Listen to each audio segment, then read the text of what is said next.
Bonjour et bienvenue dans cette nouvelle vidéo pour vous présenter un nouveau jeu. Aujourd'hui, on revient encore une fois sur un jeu 100% français avec Alchemy.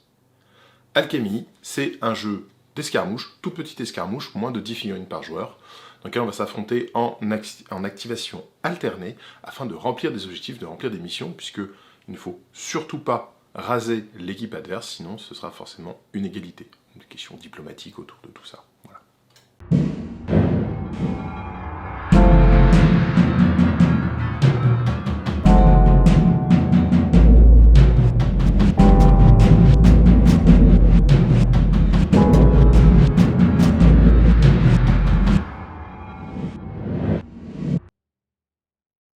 Du coup, Alchemy, c'est un jeu qui est présent dans le paysage français depuis 2008. Voilà, c'est un jeu qui a pas mal d'années, finalement,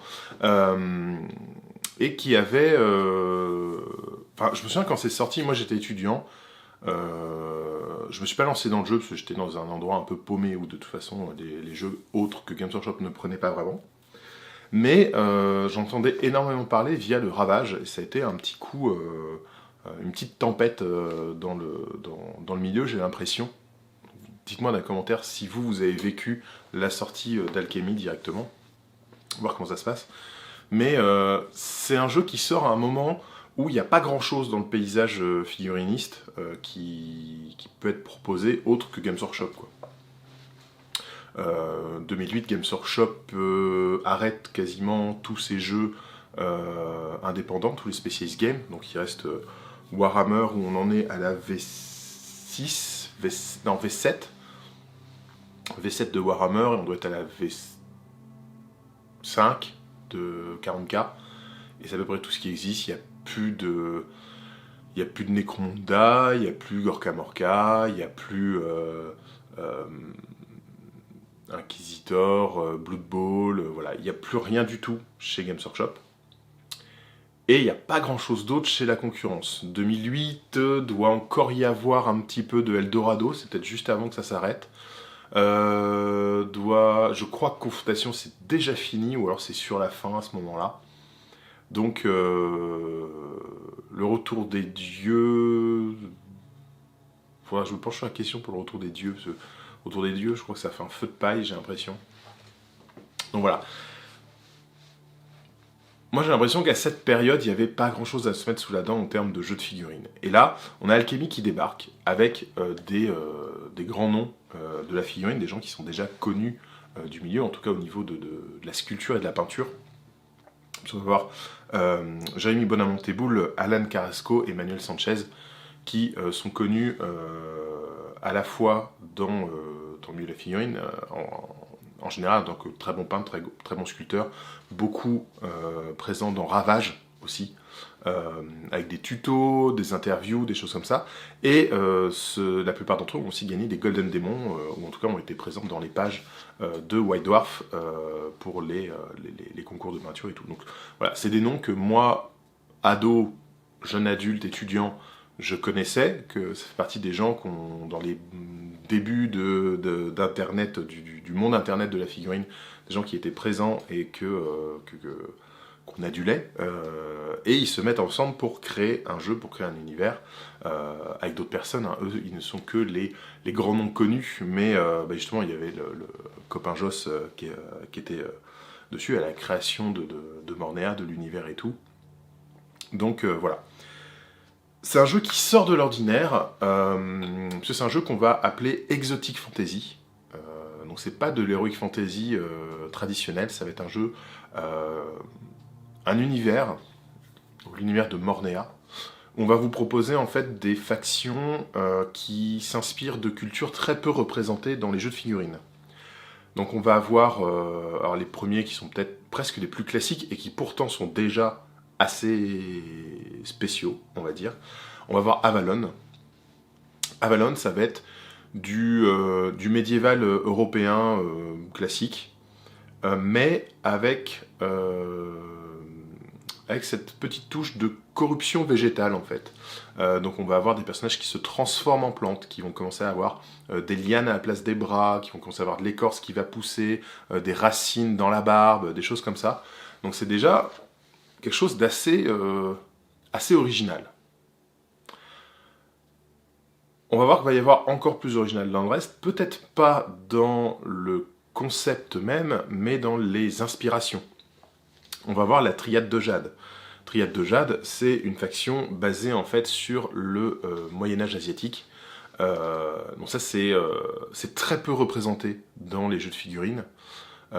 Tous les amoureux de Warhammer qui espèrent depuis, qui ont espéré depuis tellement longtemps d'explorer Cathay et toute la partie à l'est de la carte du Vieux Monde qu'on ne connaît pas. Voilà, là faites-vous plaisir en fait avec ces figurines-là, elles sont magnifiques. Donc on va retrouver toute l'esthétique chinoise avec les armures à plaques, les moines Shaolin, des ninjas, voilà.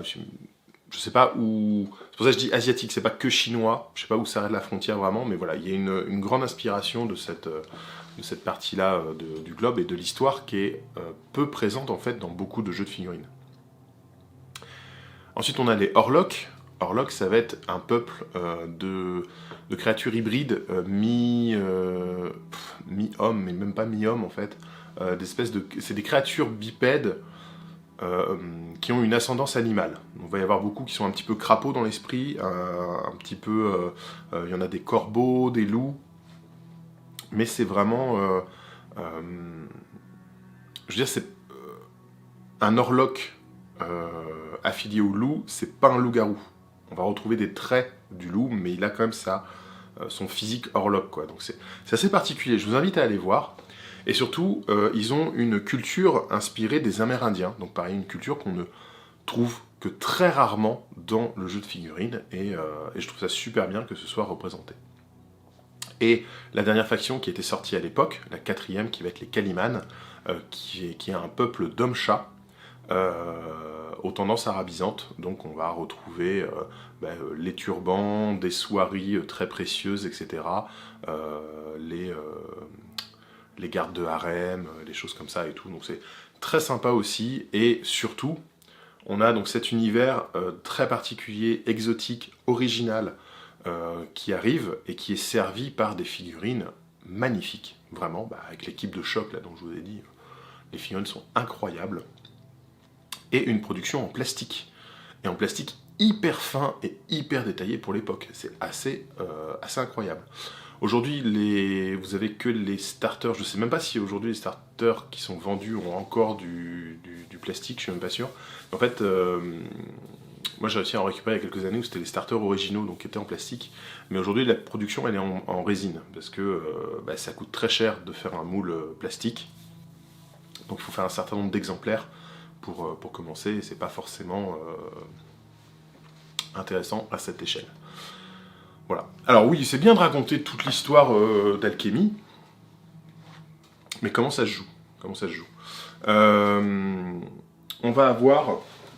Alors il y a plusieurs livres de règles, Alchemy. Il y a celui-là là, que je vous ai montré, Alchemy Genesis. Il n'est pas à jour. Vous pouvez trouver les règles à jour sur le site d'Alchemist Miniature, qui est l'éditeur actuel d'Alchemy. On reviendra sur le parcours en dents de scie de Alchemy. Mais du coup, voilà. Le livre de règles, vous pouvez le trouver en PDF téléchargeable gratuitement sur le site Alchemist Miniature. Vous pouvez le télécharger, il est gratuit, comme ça il est mis à jour et tout, pas de problème. Alchemy Genesis, il a cet avantage d'avoir en plus de l'univers. L'univers est très développé. C'est vraiment super intéressant. Vous allez avoir les profils de chaque figurine qui était sortie à l'époque, hein, forcément, et une petite histoire pour chaque personnage. Vous allez avoir des illustrations, des cartes. Moi j'adore la cartographie. Voilà. On commence avec ça, là, une belle carte avec les zones et tout. Vous allez avoir des belles illustrations en couleur, en noir et blanc. Voilà, plein de choses et plein de descriptifs d'univers, des factions. Alors ça j'adore aussi, les blasons des différentes familles du royaume d'Avalon. Voilà, donc plein de trucs super cool. Voilà. Donc pour l'univers, c'est vraiment ça. c'est vraiment ça qu'il faut... Mais il y a eu d'autres formats. Alors déjà, il y a eu ce format horizontal. Alors pareil, il n'est pas à jour. Ça, c'est le format qui était dans les boîtes de démarrage, dans les starters. Taille de la boîte, en fait, pour pouvoir loger dans la boîte. Et après, chez Alchemist Miniature, on a eu ce petit format A6 avec toutes les règles à l'intérieur. Voilà. Donc ça, pour les règles. On va avoir des cartes de profil. Donc les cartes de profil, hop, elles vont se présenter comme ceci. Et on a cette invention que je trouve excellente. Est-ce que...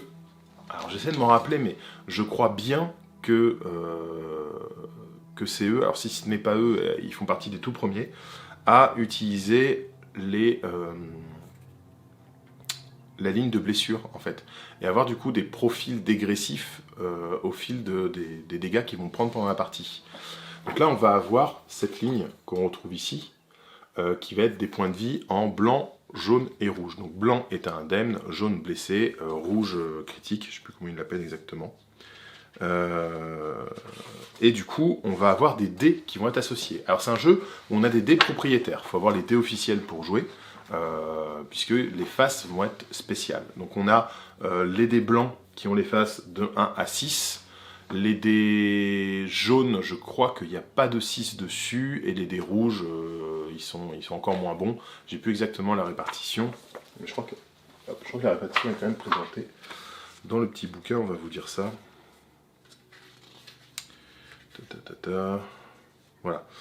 Donc les dés blancs, c'est 1, 2, 3, 4, 5, 6. Les dés jaunes, c'est 1, 2, 3, 4, 5, 4.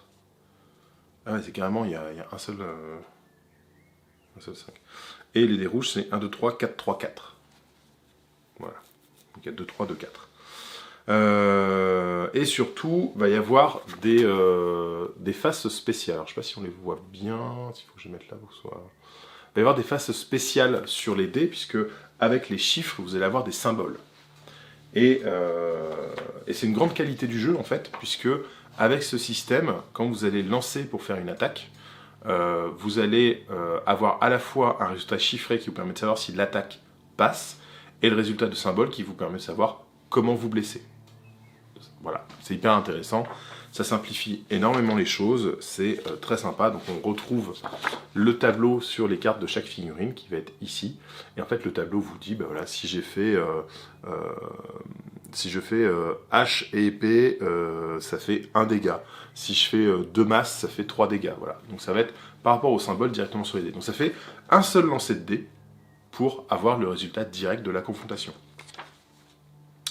Au niveau des caractéristiques, on va être sur donc alchimie, donc on va être sur de l'alchimie. On va retrouver les principes élémentaires, donc l'eau, le feu, la terre et l'air, qui vont être leurs caractéristiques qu'on va retrouver dans ce cercle sur la carte. Donc le feu, c'est l'attaque, l'eau, c'est l'esprit, le vent, c'est la vitesse, les réflexes, et la terre, c'est la défense, tout simplement. Donc voilà, donc ça c'est très sympa. Et le système de combat va avoir quelque chose de très intéressant aussi, c'est qu'on va avoir des cartes de combat. Donc il y a 5 cartes de combat, ce sont des postures, des réactions aussi qui sont possibles. Et en fait, vous choisissez, quand vous faites une attaque, vous choisissez une carte que vous jouez, votre adversaire choisit une carte. Il y a un principe de pierre, feuille, ciseaux. Donc moi j'ai joué ça, ça me donne ça. Il y a un bonus, malus qui est lié à la carte qu'on a jouée. Et si l'adversaire a joué ça, ou si vous avez joué ça, il y a un effet supplémentaire si vous avez réussi à jouer la carte qui contre la carte que votre adversaire a jouée. Donc ça c'est hyper intéressant, ça ajoute un petit bluff dans le jeu, et vous savez que j'adore ça, quand il y a autre chose que juste de la stat. Donc c'est pas, le combat ça va pas être je suis plus fort que toi, je lance 3 dés et je t'écrase. Ça va être haha, je vais te placer un petit coup, machin. Ah oui, mais j'ai vu venir le petit coup, donc moi je fais un blocage et tout, machin. Donc il y a un petit côté comme ça, lecture de jeu, qui est très intéressant. Voilà. C'est quelque chose que presque je trouve pas assez développé dans le jeu. C'est-à-dire, je crois à ce jour, il y a un personnage qui apporte une carte en plus ou à la place dans votre main. Et en fait, moi j'aimerais voilà, en termes de jeu, une mécanique comme ça me donne envie d'avoir beaucoup plus de personnages qui vont changer les cartes que vous avez en main. et alors qu'il peut les remplacer, ou qu'il peut, quand lui il utilise ça, il se passe ça, etc. Mais c'est quand même bien foutu, parce que vous avez des personnages qui ont des coups, qui ont des affinités avec des coups. Donc en fait, vous allez avoir un personnage, si vous jouez brutal, lui il a une capacité, quand vous jouez brutal, il se passe ça en plus. Voilà. Donc ça sert aussi le bluff. Ah oui, c'est vrai que ton personnage, s'il me joue une attaque brutale, je vais prendre 2 fois plus de dommages, donc ah ouais, je vais faire ça, voilà. Et ça, c'est vraiment cool. En fait, ce système de choix de cartes, de capacité sur les cartes, de profil, qui peut être lié au choix des cartes et tout. Enfin, je vous ai présenté Moonstone il y a quelques jours. C'est pour ça que j'adore Moonstone aussi. C'est que vous avez ce jeu avec les cartes et tout qui est tout à fait différent. Voilà. Donc, entre ce système de points de vie qui vont influer sur les capacités, alors non pas sur le profil lui-même, ça c'est agréable en termes de lecture de jeu, je trouve, tu vois, parce que profil dégressif, on en retrouve ailleurs, tu prends Warhammer 40 000, s'il me reste 4 PV, il se passe ça, s'il me reste 2 PV, il se passe ça, c'est pas ce qui est le plus agréable à lire. Là, on a une ergonomie de jeu qui est très très bonne, on va avoir des dés de différentes couleurs, je suis en jaune, toutes mes cases blanches ont été cochées, je suis en jaune, je prends les dés jaunes, point. C'est hyper simple et hyper facile en termes de lecture. Donc ce système de profil dégressif, le système de combat basé sur le choix des cartes qu'on va jouer, fait que vraiment, je trouve toujours agréable de jouer à Alchemy. C'est vraiment super sympa. En plus de ça, on va voir les alchimistes qui font de la magie. Et la magie, c'est pas un truc comme ça, ah, ça y est, j'ai de la magie et tout, c'est pas au doigt mouillé. En fait, on va avoir des éléments, puisque c'est de l'alchimie, donc on va avoir besoin de récupérer des éléments. On va avoir des éléments qui vont être présents sur le terrain, qui vont être présents dans les décors. Donc il va falloir que l'alchimiste se bouge le cul pour aller chercher les éléments dans les décors, pour extraire l'énergie, en fait, des zones qu'il y a sur le terrain, afin de pouvoir lancer ses sorts, quoi. Il ne peut pas rester derrière à balancer ses boules de feu. C'est aussi une mécanique qui est très agréable, qui est très bien pensée. Donc voilà. En fait, Alchemy, je ne vous cache pas que c'est un jeu que je trouve très bon, et que je suis toujours étonné aujourd'hui qu'il ne soit pas plus joué et plus connu, en fait. Les règles sont vraiment très très bonnes, l'univers est super intéressant, et c'est étonnant qu'il n'y ait pas plus de gens qui y jouent, tout simplement. Voilà. Qu'est-ce que vous cherchez dans un jeu de figurines, en fait? Voilà. Peut-être que c'est ça qu'il va falloir qu'on se pose comme question. Voilà. Essayez Alchemy, parce que je trouve que c'est quelque chose qui change. C'est un jeu qui a plus de 15 ans maintenant. Bah, qui a 15 ans? Qui a 15 ans cette année? Waouh! 15 ans cette année. Donc il va avoir 15 ans. Je crois que c'est en septembre qu'il est sorti, un truc comme ça, il faudra regarder les détails. Mais c'est un jeu qui a 15 ans. Et c'est un jeu qui est toujours hyper frais et novateur dans ses mécaniques, par rapport à ce qui existe sur le marché actuellement. Est-ce que c'est un jeu qui était en avance, qui n'a pas trouvé son public? Est-ce que c'est un jeu qui souffre de la réputation des jeux français? Moi j'ai entendu en magasin, quand je démarchais à l'époque pour Eden et tout, j'ai entendu un jeu français, non, ça marchera pas. Donc les boutiques refusaient d'en faire. Enfin voilà. En fait, pourquoi vous ne jouez pas à Alchemy? Ouais, dites-moi en commentaire. En fait, vraiment ça m'intéresse, parce que je me dis, Alchemy a tellement de bons arguments. Il existe depuis 15 ans, donc il n'y a pas non plus la crainte du jeu qui disparaît du jour au lendemain. Tu vois, sur un jeu qui existe depuis un an, je comprends que tu puisses avoir la crainte de dire ouais, mais est-ce que ça va être pérenne ou pas? Là, ça fait 15 ans qu'il existe. Pourquoi vous n'y jouez pas déjà? Dites-le moi en commentaire. Et oui, comme je dis, ça fait 15 ans que ça existe, mais il a connu des hauts et des bas. Alors, j'ai pas les détails, peut-être qu'on fera une vidéo un jour là-dessus, c'est vrai que ça pourrait être très intéressant, quelques personnes à interviewer pour savoir comment ça s'est passé. Mais en gros, voilà, donc le jeu est sorti, moi je sais que ça avait fait grand bruit, notamment au niveau du Ravage, ça me faisait super envie, hein, mais dans ma région, il n'y avait personne qui savait ce que c'était. Tu le découvrais uniquement à travers Ravage, à travers les sites. Alors attends, est-ce qu'il y avait encore Dark Millennium, peut-être à l'époque? Je sais plus. Sur le Warfo, on en parlait aussi, sur le Warhammer Forum. Enfin voilà. Mais du coup, en dehors de ça, voilà. Donc, je sais qu'à un moment, le jeu Kraken Edition a fermé ses portes. Donc, le jeu était voué à disparaître. Mais il a été racheté, alors je ne sais plus par quelle entreprise. Il y a eu quelques sorties. Je crois qu'il y a eu 3 ou 4 vagues de sorties. Et à nouveau, la clé sous la porte. Et en fait, il a été récupéré par Alchemist Miniature. Et je crois que c'est en 2000... Ça devait être aux alentours de 2014, je crois. Il faudra demander à Nico Leblond pour être sûr sur la date. Alchemist Miniature, qui sait, ce sont des fans du jeu de la première heure. Alors de mémoire, ils étaient 7 associés à la base. En fait, ils se sont mis ensemble pour récupérer le jeu, pour pas que le jeu disparaisse, pour pouvoir faire vivre le jeu et pouvoir continuer à faire des sorties, etc. Et ils ont réussi. Ils ont réussi parce que on est presque 10 ans après. Et ça continue, le jeu continue, il y a des sorties régulières, il y a des tournois, il y a des événements et tout. Donc ça fonctionne. Et Alchemist Miniature a fait des grosses sorties, a sorti plusieurs nouvelles factions pour le jeu. Donc notamment il y a eu les Nashti, qui sont des hommes serpents, avec des constructs faits de bois et de pierre. Ils ont sorti l'Utopie, qui est un équipage pirate avec de la magie, des homoncules, des trucs comme ça. Et ils ont sorti le culte de Rados, qui a été dessiné par l'ami Ben Illustrateur. Ben, petit coucou si tu vois cette vidéo. Donc voilà, il y a eu pas mal de sorties pour toutes les factions existantes qui ont été développées. Il y a eu des sous-factions qui ont été développées. Voilà, donc le jeu continue de s'enrichir, l'univers continue d'être développé, etc.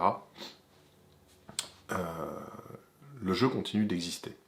Donc voilà, c'est une belle aventure, j'ai envie de dire. Moi, ça me fait rêver, tu vois, Nico Leblond, qui est un mec qui a une motivation incroyable et un enthousiasme communicatif. T'as l'impression que Nico Leblond, il est présent sur tous les réseaux, dans tous les forums, sur tous les groupes. Il fait vivre le jeu quasiment à lui seul. Moi, à un moment, je croyais que le jeu avait totalement disparu, et c'est en rencontrant Nico Leblond que j'apprends que non. Donc voilà. Et tu sens qu'il aime ce jeu et cet univers du plus profond de son cœur. Et c'est beau de voir que le jeu continue à exister parce que des fans ont réussi à récupérer la licence déjà et à le porter en fait de tout leur cœur. Et ça c'est chouette. Mais le jeu a pas mal évolué. Et je pense que là, il y a un petit truc qui est très intéressant dans ce qui se passe, c'est que on sent des influences de confrontation dans l'écriture du jeu. Ce qui est normal, c'est-à-dire que les auteurs de jeux de figurines surtout, sont des passionnés qui jouent. Je pense qu'à cette époque, entre 98 et 2007, si t'es joueur de figurines en France, t'es passé par confrontation à un moment. Et je pense que si t'as aimé, t'as joué longtemps à Confrontation. Et je pense que les gens qui sont derrière Alchemy ont beaucoup aimé Confrontation, ont beaucoup joué à Confrontation, et du coup il y a des choses qui forcément transpirent dedans. Et c'est pas un mal, je trouve ça très très bien. Ce qui est très drôle, c'est que Eden, dont je vous ai déjà parlé, a été fait par des gens qui étaient super à fond sur Alchemy, qui avaient déjà aussi un héritage de Confrontation, qui étaient joueurs de Confrontation, ou certains ont travaillé chez Confrontation même. Et du coup, il y a une espèce de lignée d'héritage qui se construit comme ça. Confrontation, Alchemy, Eden. Et on sent qu'Eden doit beaucoup à Alchemy, doit beaucoup dans son système d'activation, dans les blessures, le niveau de blessure qui va influer sur les caractéristiques. Le choix était différent. On ne fait pas sur les dés, on le fait sur les caractéristiques directement. Donc c'est différent, mais on sent qu'il y a une influence, il y a quelque chose. Et je trouve que dans l'histoire entre Eden et Alchemy, il y a quelque chose qui est très très beau, c'est que Alchemy à l'époque c'est plus un jeu de petites batailles. On va jouer en 300 points, les troupes on peut les avoir en plusieurs exemplaires, etc. Donc des fois il fallait acheter des blisters, plusieurs fois le même blister. C'est sur une table, je crois que c'est 90 par 120, ou un format un peu comme ça, un peu en longueur. Donc c'est vraiment du petit jeu de bataille, mais bataille quand même, quoi. Et en fait, Alchemist Miniature, quand ils vont reprendre, il y a des gens qui jouent beaucoup à Eden aussi dans Alchemist Miniature, et du coup, ils vont créer Alchemy Blitz, qui est un format de jeu, qui est le format standard aujourd'hui d'Alchemy, qui est le format le plus joué, qui est un format en 180 points, si je dis pas de bêtises, et surtout qui va jouer sur un plateau de 60 par 60 au lieu de 180, et et qui va être beaucoup plus direct en termes de confrontation et d'événements. Et ça, c'est directement inspiré d'Eden, en fait. Le plateau de 60 par 60, réduire les effectifs, tout ça. Donc c'est très sympa. Et du coup, les profils deviennent, alors pas uniques, puisqu'on a quand même des troupes, mais en fait, les troupes, c'est marqué sur la carte combien vous pouvez en avoir, et vous contentez de ça. Donc vous achetez un seul exemplaire. C'est pas du jeu d'armée, on va avoir besoin d'acheter plusieurs fois la boîte pour avoir suffisamment de figurines pour jouer des différents régiments. Non, là, vous achetez une seule fois chaque exemplaire de votre faction, il y a un côté collection. Moi, c'est un truc que j'aime bien en termes de... En tant que joueur, collectionneur et peintre, j'aime beaucoup les jeux où t'as pas besoin d'avoir 50 fois la même chose. Une fois chaque, c'est suffisant. Tu vois. Et Alchemy fonctionne comme ça, Eden fonctionne comme ça, donc ça c'est super cool. Voilà. Et donc cet aller-retour, en fait, ça transpire la passion. C'est... on joue. Les auteurs sont pas des gens qui sont en train d'écrire des trucs et qui ignorent ce qui se passe à côté. Les auteurs sont des gens qui jouent aussi, et du coup s'inspirent des autres jeux, et les allers-retours comme ça qu'il peut y avoir d'un jeu à l'autre, je trouve ça hyper sympa, enfin c'est super cool de le constater, quoi. C'est vraiment bien. Et chose étonnante aussi, c'est qu'il y a eu des jeux de rôle de Alchemy, des jeux de rôle qui se passent dans Mornéa. Donc il y a eu un jeu de rôle Alchemy RPG, alors j'ai pas connu celui-là, donc ça je pourrais pas, faudrait que je réussisse à mettre la main dessus pour en parler. Mais il y a eu des extensions pour Donjons et Dragons 4ème édition. Donc il y avait des livres de factions avec comment adapter en fait les trucs de Donjons et Dragons à l'univers de Mornéa, et une petite campagne qui était en plusieurs volumes. Donc ça, les bouquins je les ai, alors que j'ai pas le bouquin de Donjons et Dragons 4, mais à voir du coup si c'est adaptable pour la 5, enfin bon, il y aura un petit peu de bidouillage à faire. Et je crois qu'il y avait une rumeur à un moment d'une ressortie possible du jeu de rôle, donc à voir sous quelle forme et tout, mais ça pourrait être intéressant. Voilà, c'est un univers qui a été tellement développé qu'il y a un jeu de rôle, il y a eu en tout cas un jeu de rôle dans cet univers, quoi. Voilà. Est-ce que j'ai tout dit sur Alchemy? Non, il y a Alchemy, il y a plein d'autres choses qui sortent. Il y a des livres de scénarios. Donc ça, c'est des chroniques. Là, on va avoir une série, une genre de campagne. Donc une série de scénarios qui s'enchaînent dans un certain ordre, avec des petites histoires et tout. Donc c'est très sympa, très agréable. On va avoir les recueils de scénarios. Ça, c'est des... si vous faites du tournoi, du compétitif et tout, c'est le truc de jeu organisé. En fait, c'est les scénarios sélectionnés pour la saison en cours. Donc là, alors c'est un vieux, c'est la saison 2020-2021. J'ai pas joué, c'est un moment que j'ai pas joué, faudrait que je m'y remette, faut que je me trouve des adversaires. En fait, vous avez une sélection de 12 missions parmi l'ensemble des missions existantes pour le jeu. C'est ces missions-là qui seront à jouer pendant la saison. Saison suivante, ce sera d'autres missions. On peut reprendre des missions qui existent depuis longtemps, il y aura peut-être des nouvelles missions créées, etc. Mais voilà. Donc ça change régulièrement. Et depuis quelque temps, ils font des livres de factions, parce que ça a été demandé par la communauté. Du coup, là, c'est la faction culte de Rados. Donc c'est un livre dédié uniquement à une faction. Et ce qui est intéressant, c'est que vous allez retrouver, en fait, quand le livre sort, vous avez tous les profils de la faction, dont certains ne sont pas encore sortis en figurine. Donc ça, s'il y a une faction que vous aimez bien, histoire d'avoir un petit avant-goût sur ce qui peut arriver et tout, c'est assez sympa. Et du coup, ça décrit très bien l'univers, voilà, ça parle vraiment de tout ce que vous allez pouvoir trouver dans le truc. Ça, c'est mes figurines. Donc voilà, c'est vraiment chouette comme truc. Encore une fois, c'est absolument pas indispensable. Ça, c'est du truc en plus, si vous aimez l'univers, si vous voulez continuer à développer vos connaissances sur l'univers du jeu, vous pouvez prendre ces livres-là avec, je le rappelle, le livre Alchemy Genesis. Les règles sont pas à jour, mais l'univers y est présenté et est bien détaillé, c'est génial. Voilà. Et bien j'attends de lire vos commentaires pour savoir pourquoi vous n'êtes pas déjà en train de jouer à Alchemy, parce que le jeu est génial, quoi, et il faudrait plus de gens pour jouer à Alchemy. Voilà.